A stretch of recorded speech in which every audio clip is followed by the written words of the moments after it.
Bitcoin shines as hedge fund manager warns gold ownership could become illegal. Next on your 4-Minute Bitcoin. Today's show is from a post by Yasha Gola at Bitcoinist.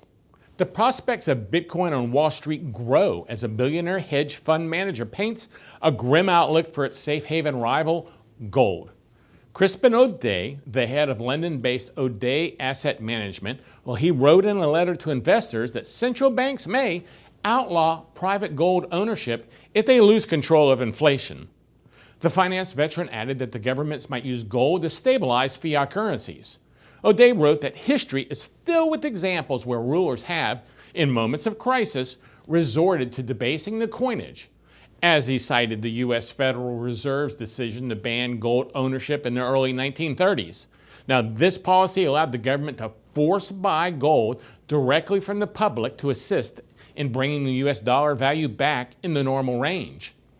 Odey warned that the inflation rates could rise to anywhere between 5% to 15% within the next 15 months.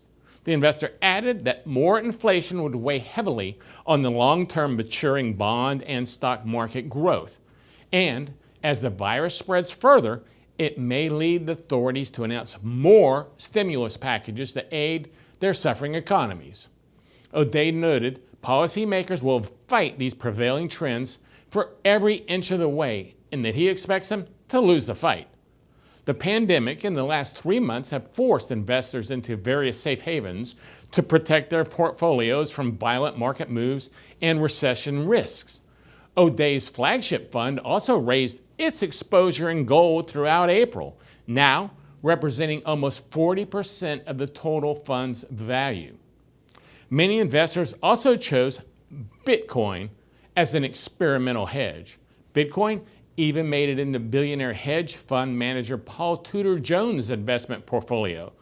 The veteran specifically said that he sees Bitcoin growing amid the ongoing monetary expansion.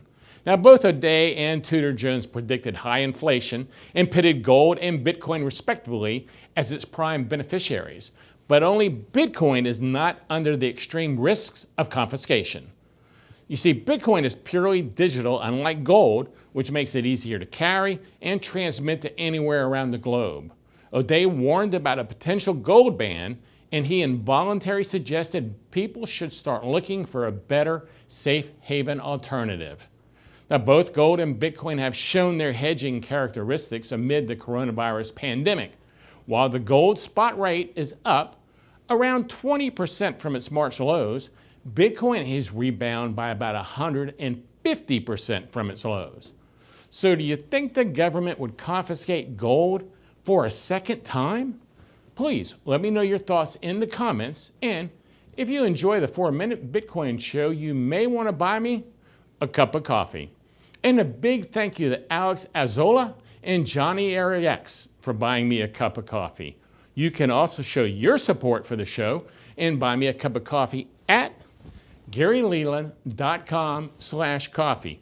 You can buy just 1 cup of coffee, or you can set it up to buy me a cup of coffee every week for a year. That's completely up to you.